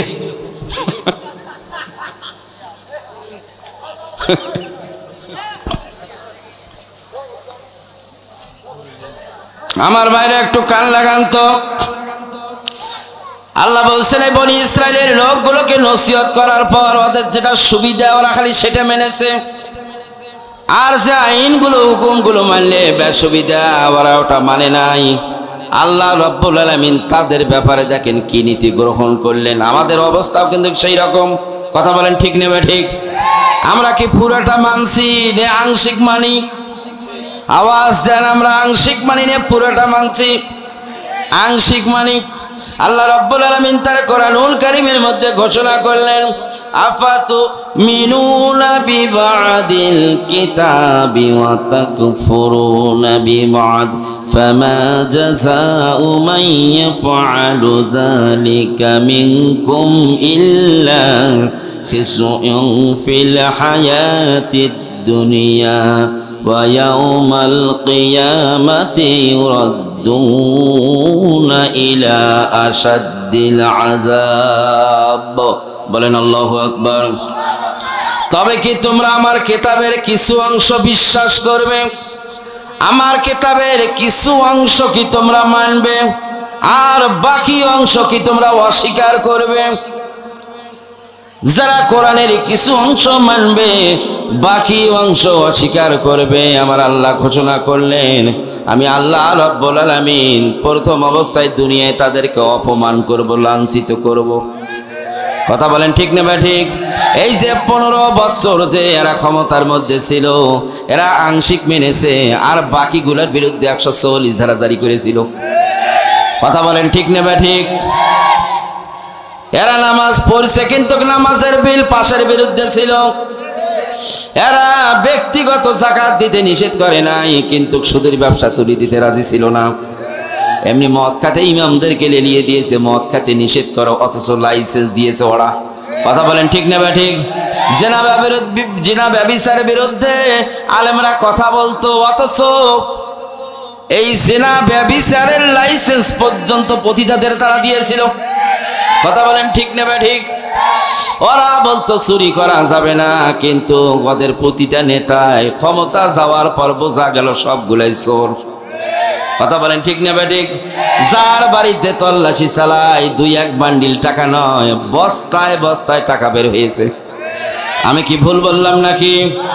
আমার ভাইরা, তাহলে আল্লাহ যে বলেছেন, যদি তোমরা আমার কোরআনের একটা অংশ বিশ্বাস করো, বাকি অংশ যদি তোমরা পরিত্যাগ করো, আমার প্রথম নম্বর শাস্তি হলো এই দুনিয়ায় তোমাদেরকে অপমান করব, লাঞ্ছিত করব। এই কথাকার 16 বছর পর্যন্ত সময় দিল, সংশোধন হও, ভালো হও। ওরা ভালো হলো না, বরং মানুষ মেরে তারা ভালো হওয়ার লোকমা যারা দিয়েছিল, কথা বলেন ঠিক না ঠিক? ভালো হওয়ার নসিহত যারা করেছিল, এই লোকমা দানকারীকে তারা মেরে ফেলতো, জেলে ঢুকাইতো, যাতে লোকমা না দিতে পারে। কথা বলেন ঠিক কি না? আল্লাহ রাব্বুল আলামিন বলছেন, লোকমা দানকারীকে তুমি মেরে ফেললে হবে কি? এই লোকমা আল্লাহর পক্ষে আমি আল্লাহ। ঠিক না ঠিক? এই জন্য আমার আল্লাহ রাব্বুল আলামিন সিদ্ধান্ত গ্রহণ করলেন, আমার আল্লাহ সিদ্ধান্ত গ্রহণ করলেন, আমি দুনিয়ায় তাদেরকে অপমান করব, লাঞ্ছিত করব। ওদের কি আল্লাহ অপমান করে নাই? লাঞ্ছিত করে নাই? আরে একজন দেশের প্রধান বিচারপতি কেমন বিচার দেখেন, একেবারে 4 আগস্ট পর্যন্ত আলেমদের বিরুদ্ধে, জাতির বিরুদ্ধে কত বড় বড় কথা বলেছিল, অথচ পরের দিন আল্লাহ রাব্বুল আলামিন শুধু আউট করে নাই, ওর বিসি পর্যন্ত আউট করে দিয়েছে। এটা কি কম অপমান নাকি? কথা বলেন, একে বিসি পর্যন্ত আউট। তা আল্লাহ বলছেন, ওরা কোরআনের আংশিক মানবে, বাকি অংশ যারা অবিশ্বাস করবে, আল্লাহ বলছেন তাদেরকে আমি এইভাবে অপমান করব। যিনি হাজার হাজার লক্ষ টাকার খাটে যিনি ঘুমাতেন, আল্লাহ রাব্বুল আলামিন অপমান কম করে নাই, কলার পাতা শুইতে দিয়েছে। কথা বলেন ঠিক কিনা? এটা কি কম অপমান নাকি? পালাবার সময় দাড়ি কামায়া পালাবার চেষ্টা করেছিল, আল্লাহ রাব্বুল আলামিন লেলিয়ে দিলেন, না অপরাধী পালাইতে পারবে না, ওদের হাত ধরে নিয়ে আসো। কথা বলেন ঠিক কিনা? এলে কি কম অপমান নাকি?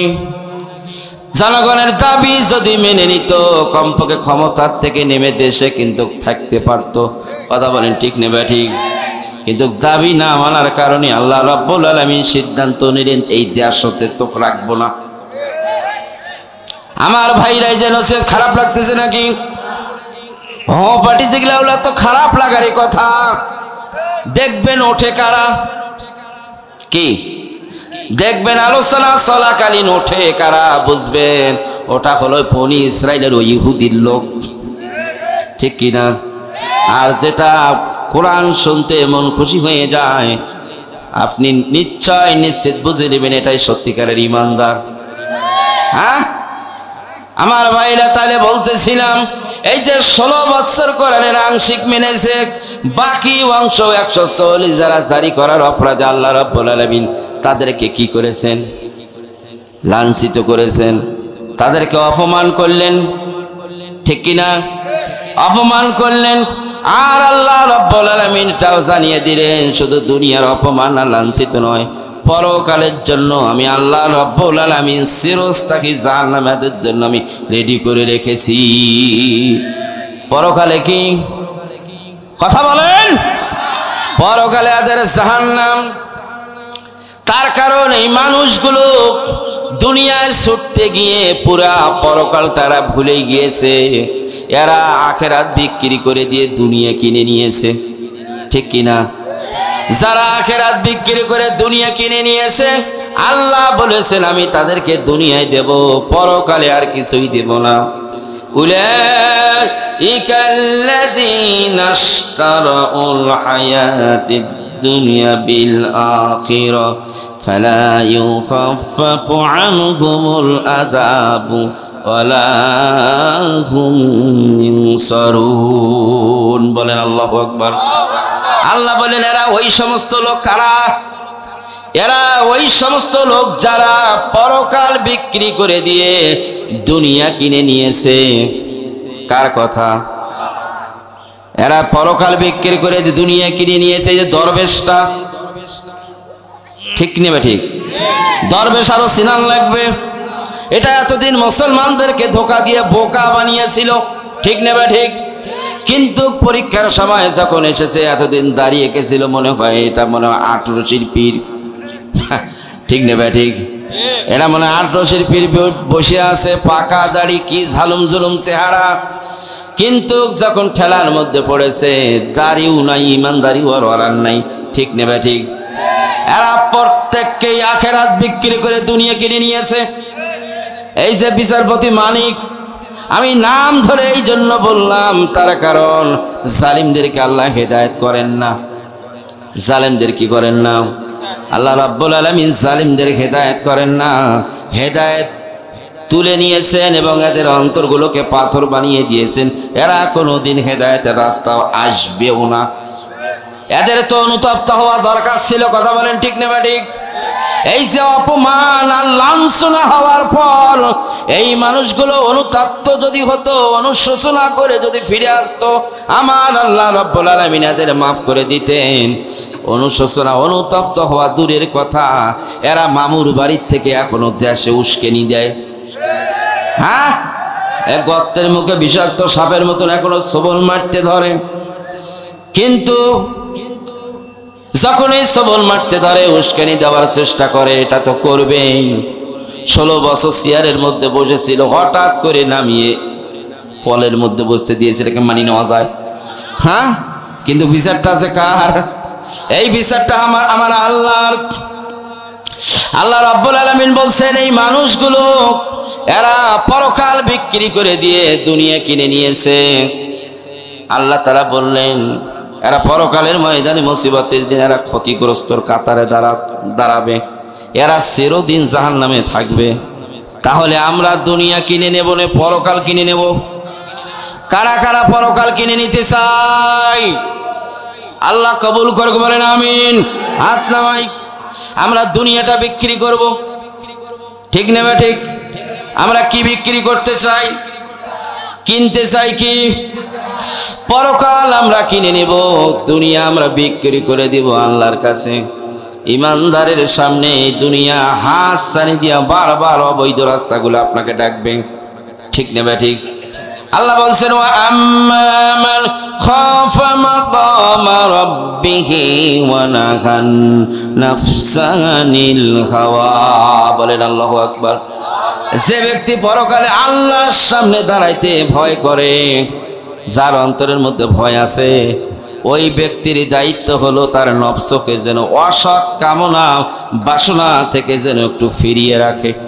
আমরা আল্লাহর সামনে দাঁড়াইতে ভয় পাই কি পাই না? কারা পান না? হাত তোলেন। হ্যাঁ, জগতে উঠে গেছে দুই একটা, সমস্যা নাই। আমার বাইরে একটু কান লাগান। আল্লাহর সামনে দাঁড়াইতে কি আমরা ভয় পাই? ভয় পাই। আল্লাহ বলছেন যারা ভয় পান, ওর 12 বলদিয়ার মানুষেরা শুনে রাখো, আল্লাহর সামনে যারা দাঁড়াতে ভয় পান, আল্লাহ তাদেরকে নির্দেশ দিলেন অসৎ কামনা, তোমার মনটা অসৎ কাজগুলো করতে চাই, ঠিক নেবে? ঠিক। এই যে অফার আসবে, তুমি আমাদের দলের যদি ওয়ার্ড সভাপতি হও, তাহলে তোমাকে আর কর্ম করি খাওয়া লাগবে না, রাজনীতি করি খালি সংসার চলবে, ঠিক নেবে? ঠিক। আমাদের দলে যদি এসে সাপোর্ট দাও, তাহলে আর কোনো কিছু করার দরকার নাই, লক্ষ লক্ষ টাকা তোমাকে হাতছানি দিয়ে ডাকবে, ঠিক নেবে? ঠিক। জিনা তোমাকে ডাকবে, ঘুষ তোমাকে ডাকবে, সুদ তোমাকে ডাকবে, আপনার অবৈধ চেয়ারগুলো আপনাকে ডাকবে, ঠিক না ঠিক? মনটাও চাবে এইদিকে যাওয়ার জন্য, মনটাও চাইবে এগুলো গ্রহণ করার জন্য, হারাম খাদ্য গ্রহণ করার জন্য মনটাও চাবে। কিন্তু আল্লাহ বললেন তোমার নফস যতই চাক, এই অসৎ কামনাগুলো থেকে তোমার মনটাকে তুমি ফিরিয়ে রাখো। যদি তুমি ফিরিয়ে রাখতে পারো, আল্লাহ তাদের ব্যাপারে ঘোষণা করলেন ফা ইন্নাল জান্নাতা হিয়াল মাওয়া। আল্লাহ ঘোষণা করলেন, আমি আল্লাহ রাব্বুল আলামিন ঘোষণা দিলাম তাদের জন্য আমি জান্নাত তৈরি করে রেখেছি। সুবহানাল্লাহ বলেন। আমরা জান্নাত পেতে চাই কিনা? আওয়াজ দিয়ে বলেন, আমরা জান্নাত পেতে কি চাই কিনা? আবু বকর সিদ্দিক রাদিয়াল্লাহু তাআলা আনহু অসময়ে মসজিদের নববীর মধ্যে ছোট বাচ্চার মতো উমরে কান্না করতেছেন। নবীজি মসজিদের নববীর মধ্যে ঢুকে বললেন, ওমর কেন কাঁদো? বাচ্চাদের মতো কেন কান্না তুমি করতেছো? এই অসময়ে কান্নার কারণটা কি? ওমর রাদিয়াল্লাহু তাআলা আনহু তিনি বলতেছেন, ইয়া রাসূলুল্লাহ, আমার বড় ভয় হয় কিয়ামতের ময়দানে আমি আল্লাহর সামনে যখন দাঁড়াবো, আমার জীবনের আমলগুলো দেখার পর আমার আল্লাহ রাব্বুল আলামিনকে আমার অপরাধগুলো মাফ করে দিবেন, আমাকে আল্লাহ ক্ষমা করবেন। অথচ নবীজি বেঁচে থাকতে জান্নাতের খবর দিয়েছেন এই লোকগুলোকে। কথা বলেন ঠিক না ঠিক? জান্নাতের সার্টিফিকেট যাদেরকে দেওয়া হয়েছে তারা মসজিদে ঢুকে অসময়ে বাচ্চাদের মতন কান্না করতেছে। নবীজি জিজ্ঞেস করলেন, আবু বকর কেন কাঁদো? আবু বকর জবাব দিচ্ছি, ইয়া রাসূলুল্লাহ, আমার আল্লাহ রাব্বুল আলামিনকে আমারে মাফ করবেন। নবীজিদের সাহাবীদের যখন মন খারাপ হতেন তারা মসজিদে যেত। সাহাবীরা যখন বিপদে পড়তেন তারা মসজিদে নববীর মধ্যে গিয়ে সেজদা পড়ে মনের দুঃখ দুর্দশাগুলো আল্লাহকে বলতো। কাকে বলতো? আর আমরা যখন বিপদে পড়ে যাই, টেনশনে পড়ি, তখন বিড়ি লাগাই। কথা বলেন না কেন? তখন কেউ গাঞ্জা খায়, বাবা তুই গাঞ্জা খালি কেন? এই জন্য গাঞ্জা খেলা মানসিক চাপের মধ্যে পড়েছে, অথবা সেকা খাসি। হ্যাঁ, ঠিক না বেটি?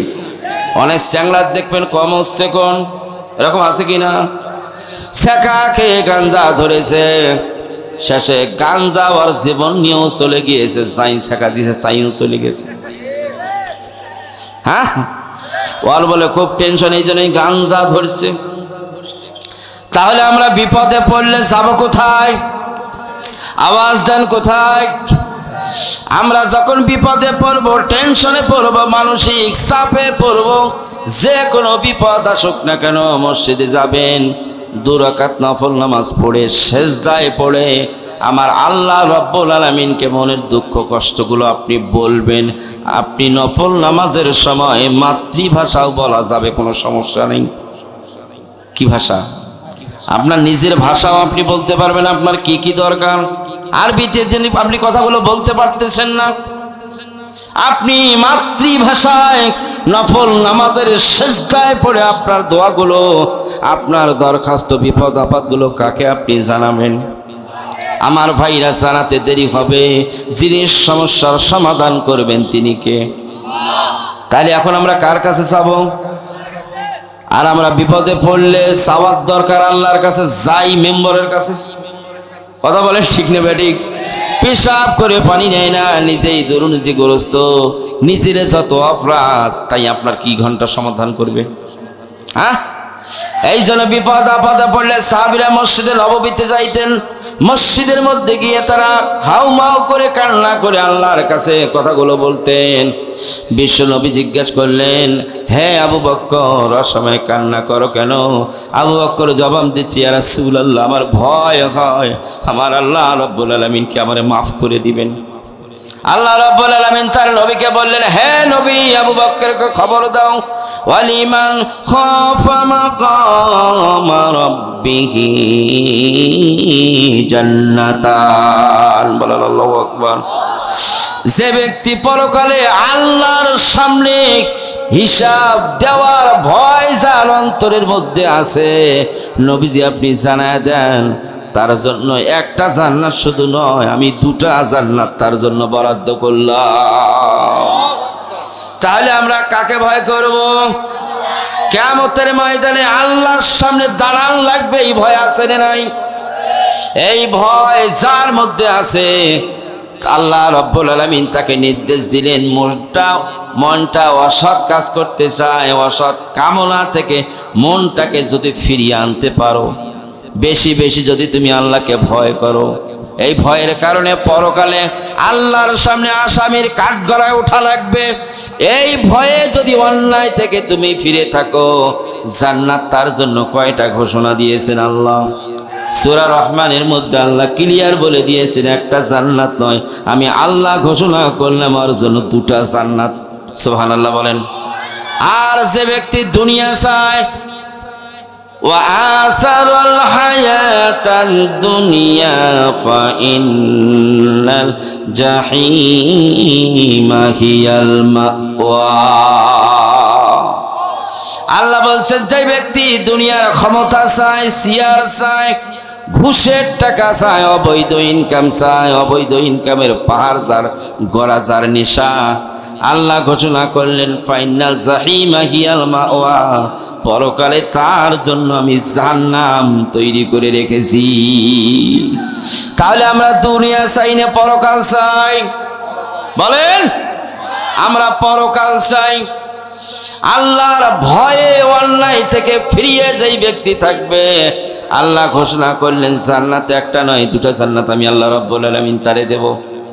আমার ভাইরা, এখন মূল কথায় আসি। আল্লাহ এই যে নসিহত গুলো করলেন, বনি ইসরায়েলের লোকেরা তারা পরকাল বিক্রি করে দিয়ে দুনিয়া কিনে নিয়েছিল। তাহলে আমরা কি দুনিয়া বিক্রি করে কি পরকাল কিনতে চাই? ঠিক না বা ঠিক? যদি দুনিয়া বিক্রি করে দিয়ে পরকাল কিনতে চান, তাহলে কোরআন পুরাটা মানা লাগবে না, আংশিক। আওয়াজ দিয়া বলেন, পুরানে আংশিক। কিন্তু আমাদের অবস্থা কি? এখানে বললাম পুরা কোরআন মানবো, অথচ এখান থেকে যাওয়ার পর আংশিক মানার সিদ্ধান্ত নেব।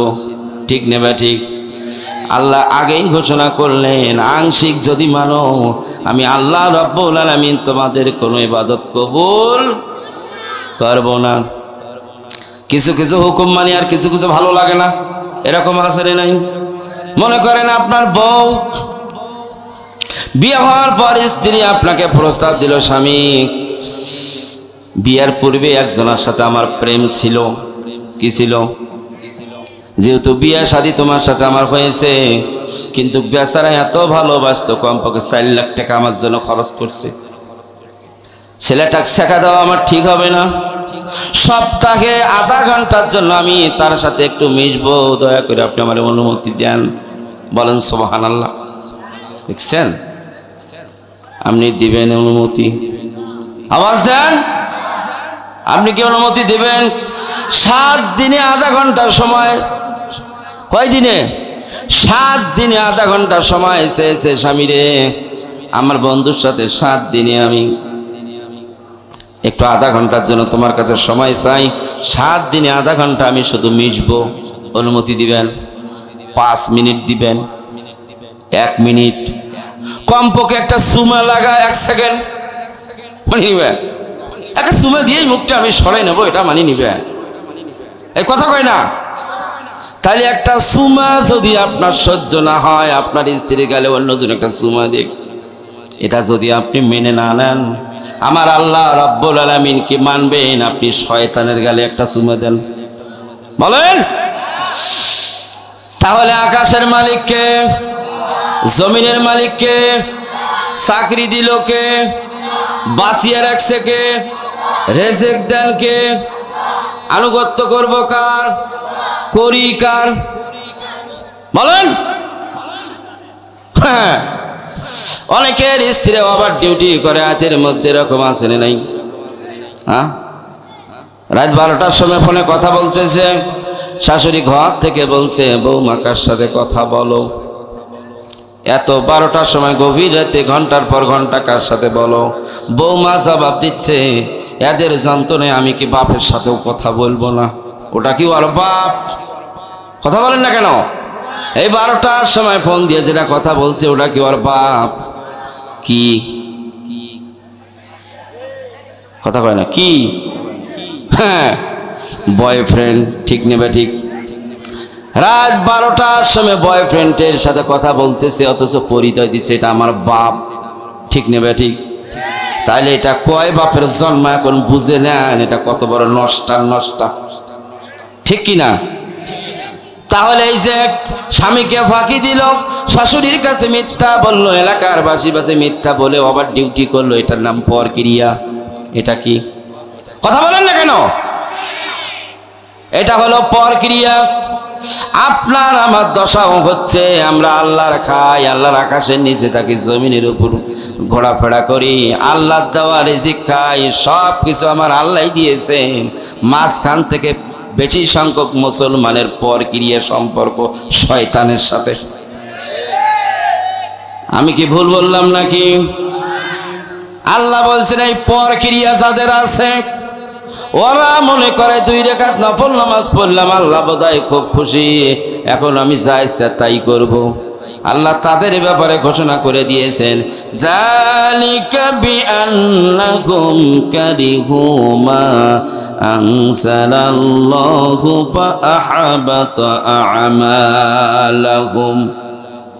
আল্লাহ রাব্বুল আলামিন ঘোষণা করলেন, যারা আমার বিধানটাকে অপছন্দ করলো, কি করলো? যারা আমার বিধানকে, আমার নীতিমালাকে, আমার কোরআনের আইনকে যারা পছন্দ করে নাই, আল্লাহ ঘোষণা করলেন ওদের জীবনে যতগুলো আমল করেছে আমি সব ধ্বংস করে দিয়েছি। এই কথাকার সূরা মুহাম্মাদের 9 নম্বর আয়াত এটা। আল্লাহ দলিল দিচ্ছেন ওর একটা ইবাদত আমি কবুল করব না, তার কারণ ওর সম্পর্ক পরক্রিয়া কার সাথে? আমার কোরআনের আয়াত তোর পছন্দ হয় না, মানুষের তৈরি করা মতবাদ তোর পছন্দ হয়, এই জন্য মিছিল দেয়। ইসলাম ওরা নিজেও মানবে না, ইসলাম প্রতিষ্ঠিত হতেও দেবে না, ঠিক না ভাই? ঠিক। আল্লাহ রাব্বুল আলামিন ঘোষণা করলেন, আল্লাযীনা কাফারু ওয়া সাদ্দু আন সাবিলিল্লাহি আদাল্লা আমালাহুম। আল্লাহ ঘোষণা করলেন যারা আমার বিধানটাকে অস্বীকার করেছে, শুধু অস্বীকার করে নাই, আমার দ্বীনের রাস্তায় আসতে মানুষকে বাধাও দিয়েছে। অপরাধ কয়টা করছে? কথা বলেন। অপরাধ একটা ছেলে এখান থেকে যেন আর উঠতে না পারে, ওদের যদি পেশাব বাড়ায় ডেলিভারি নিচের দিকে দিয়ে ওরা ছাড়ি দিবে। কথা বলেন, ঠিক না ঠিক? তুই 1 ঘন্টা মেশিন গান ধরি পরে পাইস না, আর ওরা বিয়ে এলাকা ধবার দিবে। কথা বলেন না কেন? 1 ঘন্টা যাই ঠিক থাকবার পারে না, ওটাই নেকবে পেশাব করার জন্যে, আর ওয়াক দিয়ে বেডি ভাস্তিক বিয়ে দিলে সেটা সংসার হবে? হ্যাঁ, ওটা হারবাল। ওটা কি? রংপুর গেলে বুঝতে পারবেন হারবালের দোকানে তাদের ভিড় দেখবেন। আর যদি পেশাব করার দরকার হয় ওখানেই করবে, স্বেচ্ছাসেবক আছে, প্রয়োজনে কাল পল পরিষ্কার করি, পল আলাক পল দিয়ে আসবে। কি কর? শয়তান মাঝে মাঝে ফিন মারে, ওটা যা 2টা বুট নিয়ে আসি খা। হ্যাঁ, আর কাকো কাকো শয়তান আবার পিন মারবে না, তুই একখানে বসি আছিস, ওই মহিলা প্যান্ডেল যা দেখ, ওই অমুক পাড়ার চেংড়িগুলো আসছে, দেখ কত সাজন গজন করে দেখি আয়, এরকম কি না? একটা ওটা হবে না। তাহলে আল্লাহ বললেন যারা আমার এই বিধানটা অস্বীকার করেছে, মানে এই বিধান ভালো লাগে না, এরকম মানুষ আছে না নাই? এই বিধানটা অস্বীকার করেছে, এই বিধানটা খুব অস্বীকার করেছে, অস্বীকার করে নাই, শেষ করে নাই, এই কোরআনের দিকে মানুষ যেন আসতে না পারে সে বুদ্ধিও করেছে। একটু জিকির করি আর সামনের দিকে আসি। লা, ওটা হবে না, বসে থেকেই সামনের দিকে আসবেন। লা ইলাহা, জোরে জোরে লা ইলাহা, লা ইলাহা, আকাশের মালিক যে আল্লাহ। বলেন আকাশের মা, এই সুযোগে 2-1 ফিট পাড়া হয়ে যান না। লা ইলাহা, জোরে জোরে লা। এই পেছনের ভাইরা একটু দয়া করে সামনে আসুন, পেছনের লোকজন জায়গা পাচ্ছে না বসার। লা ইলাহা, লা ইলাহা ইল্লাল্লাহু মুহাম্মাদুর রাসূলুল্লাহ সাল্লাল্লাহু। খারাপ লাগতেছে আমার ভাইরা? আল্লাহ বলছেন যারা আমার এই বিধানটা পছন্দ করে না, অস্বীকার করেছে, অস্বীকার করেই ক্ষান্ত নাই, এই কোরআনের দিকে মানুষ যেন যেতে না পারে সেটার বাধাও দিয়েছে। 16 বছর বাধা দিয়েছিল। 5 আগস্টের পর মনে করেন এখন মনে হয় বাধা নাই, সামনের দিকে মোকাবেলা করার জন্য প্রস্তুত না থাকলে আবার বাধা আসতে পারে। কথা বলেন না কেন? আপনারা কিন্তু বিজয় অর্জন করেন নাই এখনো। কি কেবলমাত্র জালিমদের হাত থেকে মুক্ত হয়েছেন, এখনো বিজয় কোরআনের আসে নাই। যতক্ষণ পর্যন্ত কোরআনটা বিজয় বেশে পার্লামেন্টে বিল আকারে পাশ করেন নাই ততক্ষণ পর্যন্ত আমরা কেউ নিশ্চিত না। এই জন্য আগামী দিনে কোরআনটা বিজয় বেশে পার্লামেন্টে পাঠাতে চাই। কারা কারা অপছন্দ করেন? কারো কি এই কাজটায় কোরআনটা পার্লামেন্টে বিল আকারে পাশ হোক অপছন্দকার? যারা এখানে মুখলজ্জায় হাত তুললেন না, বাড়িতে গিয়ে অপছন্দ করেন। এখন তো সবাই বললেন আমাদের পছন্দ, কিন্তু এই পছন্দ এখানে বললে হবে না, কামের জায়গাতে আপনি কোটে মারছেন। কথা বলেন ঠিক না বে ঠিক? আল্লাহ তো আর বুতির মধ্যে গিয়ে দেখবেন না, বলেন দেখবেন? যদি এই ভয় থাকে আল্লাহ ওখানেও দেখেন। এখন মনে করেন অনেক মানুষ দোয়া করে কবুল হয় না, কবুল হবেও না, হচ্ছে না, হবেও। আপনার স্ত্রী আলু ভাজি করতেছে, পাশে কোলের মধ্যে একটা ছোট্ট বাচ্চা, ভাজি করতে গিয়ে বাচ্চাটা পায়খানা করে দিয়েছে। ভাজি উল্টে ওটার নাম কি? কি? খন্তা, খন্তি। এই যে ভাজি উল্টাচ্ছে খন্তি দিয়ে, এখন রান্না করতে ধরেছে, পাশেই ছোট্ট বাচ্চাটা পায়খানা করেছে। এখন আপনি চেয়ারে বসে দেখতেছেন ওই খন্তা ভাজি উল্টেনি, খন্তা দিয়া বাচ্চা পায়খানা করে দিয়েছে, ওটা একটু চটকা মারছে। মারার পর কাপড়ের আঁচল দিয়ে মুছে আবার ভাজি উল্টেছে। ওই ভাজি দিয়ে যদি আপনারা ভাত দেয় আপনি খাবেন? বলেন? অথচ খাচ্ছেন। একটু মনোযোগ দেন, তাহলে একই খন্তা দিয়ে ভাজি উল্টাচ্ছে, পায়খানাও ফেলা দিচ্ছে। আপনি চোখে দেখলে যেমন এই ভাজি খাবেন না, খাবেন না এটা বলেই ক্ষান্ত হবে না, চামড়াও থাকবে না পিঠের। কথা বলেন ঠিক নেবে ঠিক? হ্যাঁ, অনেকে ছিল দুর্বল পুরুষ উল্লে ফির বলবি মন্নের বুড়ি, তুই আমি আমার সামনে তো দেখলু তুমি ভাজি উল্টেনি খন্তা দিয়ে পায়খানা পরিষ্কার করলু, এরকম বলবি কি না বলবি না? হ্যাঁ আমার ভাইরা একটু কান লাগান। এই যে খন্তা দিয়া ভাজি উল্টানি, খন্তা দিয়া পায়খানা, আপনার এই বাচ্চার, অন্যের বাচ্চার নয়, আপনার বাচ্চার পায়খানাটাই খন্তা দিয়ে ফেলায় দিয়েছে। ওই খন্তা পরিষ্কার করে দিয়ে যদি আপনাকে ভাজি উল্টিয়ে ওই ভাজি যদি খায়, আপনি খাবেন না, বরং বইয়ের চামড়া রাখবেন না। ঠিক নেবে ঠিক? তাহলে এখনো আপনি যে ওই চরিত্রের লোক, 10টার সময় কোরআনের বিরুদ্ধে সিলটা মেরে এসে ভোটটা দিয়ে এসে জোহরের নামাজের সময় ওই হাত দিয়ে আল্লাহর কাছে আপনি দোয়া করতেছেন, আল্লাহ রুচি কি নিবে আপনার এই দোয়া? হ্যাঁ, কারণ আপনি ওই যে পায়খানা ফেলালেন এই হাত দিয়ে। ঠিক না বা ঠিক? কোরআনের বিপরীত যত মতাদর্শ আছে এগুলো পায়খানার চাইতেও যদি নিকৃষ্ট হয়, ওটার পক্ষে ভোট দিয়ে আসলেন, ওটার পক্ষে ভোট দিয়ে এসে জোহরের নামাজের সময় কোন লজ্জায় ওই হাত তুলে আপনি দোয়া করলেন আল্লাহর কাছে। আমার আল্লাহ রব্বুল আলামিন বলছেন, তুই যেমন তোর স্ত্রীর চামড়া রাখবি না, আমি আল্লাহ তোর পাছার চামড়া রাখবো না, গোপালগঞ্জ বানিয়ে দেবো। কথা বলেন ঠিক না বা ঠিক? আমার ভাইরা একটু কান লাগান। তাহলে আমরা কোরআনকে পছন্দ করি, করেন সবাই? খেলতামাশার জিনিস নয়, মনোযোগ সহকারে 12 বন্দিয়ার মানুষগুলো একটু মনোযোগ দিয়ে শোনেন।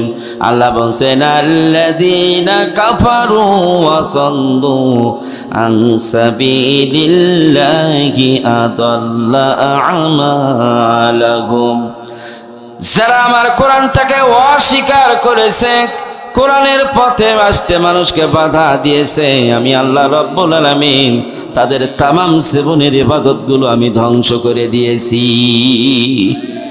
অপরাধ খালি একটা, এখানে কয়টা? একটা অপরাধের কারণে আপনার জীবনের সমস্ত আমলগুলো ধ্বংস করে দিবেন আমার আল্লাহ।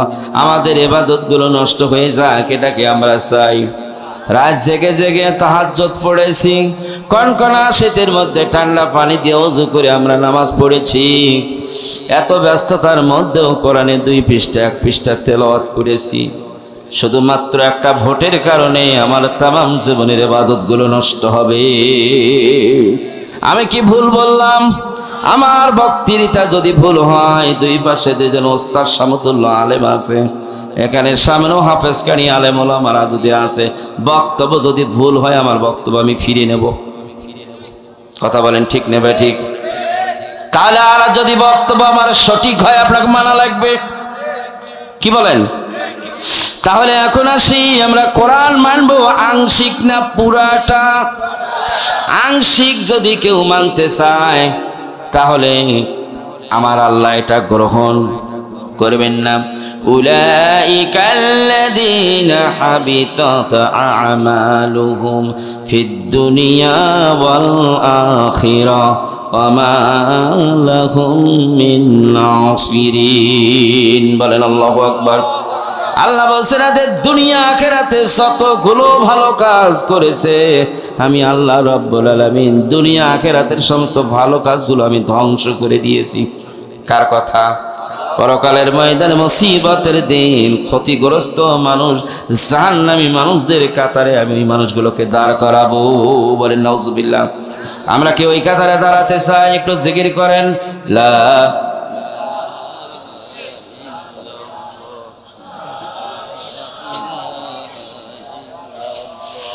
লা ইলাহা ইল্লাল্লাহু মুহাম্মাদুর রাসূলুল্লাহ। যদি কথা দাও বন্ধু দিনের পথে দৃঢ় থাকবে, যদি কথা দাও দিন কায়েমে অগ্রণী ভূমিকা রাখবে, তবে তোমাকে গান শোনাবো যে গানে হৃদয়টা জাগবে। বলেন যদি কথা দাও বন্ধু দিনের পথে দৃঢ় থাকবে, যদি কথা দাও দিন কায়েমে অগ্রণী ভূমিকা রাখবে, তবে তোমাকে গান শোনাবো যে গানে হৃদয়টা জাগবে। আমার গানে যদি তোমার প্রাণে ঈমানি দীপ্তি ছড়ায়, আমার সুরে যদি তোমার মনে জিহাদি প্রেরণা যোগায়, তাহলে আমার এই কণ্ঠ দিন কায়েমের কাজে লাগবে, তাহলে আমার এই কণ্ঠ দিন কায়েমের কাজে লাগবে। যদি কথা দাও বন্ধু দিনের পথে দৃঢ় থাকবে, যদি কথা দাও দিন কায়েমে অগ্রণী ভূমিকা রাখবে, তবে তোমাকেই গান শোনাবো যে গানে হৃদয়টা জাগবে। বলেন মারহাবা। আমরা এই পৃথিবীর ক্ষণস্থায়ী একটি দুনিয়া আছে, আগামীকাল নাও থাকতে পারি। কথা বলেন ঠিক না ব্যাটি? আজকে এখানে আলোচনা তাফসীর মাহফিল শোনানোর জন্য কাতারে দাঁড়িয়ে আছি। আগামীকাল আমার বাড়িতে আমার জানাজায় হয়তো এই লোকগুলো কাতারে দাঁড়িয়ে যাবে, কিন্তু দুনিয়ার থেকে বিদায় হওয়ার পর আমার জীবনে আমল করার মতন আর কিছু থাকবে না। কি বলেন? এই জন্য মুসলমান, প্রতিটি মুসলমানকে আশা করা লাগবে, নিয়ত করা লাগবে সঞ্চয়টা পরকালে। মুসলমানের সঞ্চয় দুনিয়া নে পরকাল। আমরা দুনিয়া থেকে বিদায় হওয়ার পর সাথে সাথে জমির মালিকানা আমার থাকবে না, চাকরির মালিকানা আমার আর থাকবে না, ব্যাংক ব্যালেন্সের মালিকানাও আমার থাকবে না, এমনকি যেই গাড়িটাতে আমি চড়ে ঘুরে বেড়াই এই গাড়িটার মালিকানাও আমার আর থাকবে না। যে বাড়িতে আমি আছি এই বাড়ির মালিকানা আমার কাছ থেকে কেড়ে নেওয়া হবে, বের করে দেওয়া হবে। ঠিক না ঠিক? তাড়াতাড়ি স্ত্রী বলবে ঘর থেকে লাশটাকে নামিয়ে নিয়ে যাও, বাচ্চারা ভয় পাচ্ছে। ঠিক কিনা? হাতের ঘড়িটা একজন খুলে নিবে, পরনের প্যান্টটা একজন খুলে নিবে, শার্টটা একজন খুলে নিবে। মুহূর্তের মধ্যে আপনার সম্পদ বলতে যা বোঝায় মালিকানা অন্যের হাতে চলে যাবে। তাকিয়ে শুধু দেখবেন, করার মতন কিছুই আপনার আমার আর থাকবে না। ঠিক নেবে ঠিক? এই জন্য এমন একটা জীবন আমরা নিয়ে পরকালে হাজির হতে চাই যে পরকালের ময়দানেও থেকেও এই দুনিয়ার থেকে একটা অংশ যেন পরকালে আমরা পাই। এটা চাই কিনা? কথা বলেন।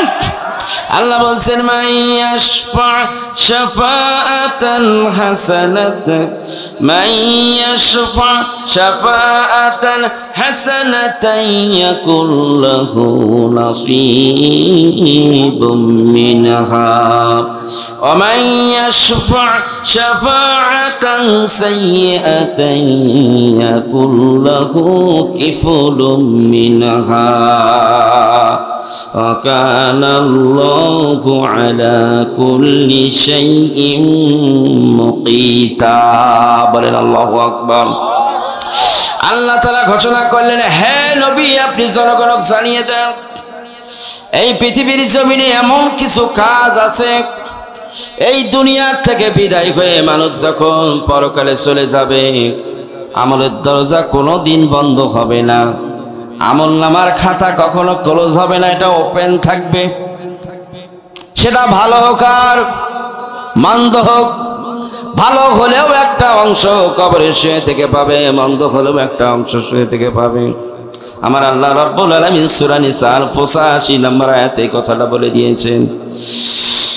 মানুষ এই দুনিয়া থেকে বিদায় হওয়ার পর দুনিয়া ছেড়ে যখন কবর জীবনে চলে যাবে, আলমে বরজাখে চলে যাবে, আল্লাহ ঘোষণা করলেন দুনিয়াতে যা করে গিয়েছে একটা অংশ কিয়ামত পর্যন্ত তার কবরে আমি পৌঁছাবো।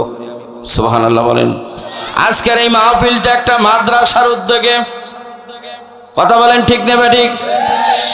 এটা একটা মহিলা মাদ্রাসার উদ্যোগে এই তাফসীর মাহফিলটা নিয়েছে। এই মাহফিলটা একটা হলো মুসলমানদের জন্য একটা সদকা জারিয়া। ঠিক না ঠিক? আমার ভাইরা, আপনি আমি একদিন থাকবো না, দুনিয়া ছেড়ে যাব, এই পৃথিবী ছেড়ে একদিন চলে যাব, কিন্তু আমরা বেঁচে থাকতেই যদি এই মাদ্রাসার সহায়তা টাকা দিয়ে হোক, কথা দিয়ে হোক, পরামর্শ দিয়ে হোক, সে কোনোভাবেই হোক এই মাদ্রাসা কিয়ামত পর্যন্ত এখানে টিকে থাকে, এটাকে আমরা চাই কিনা?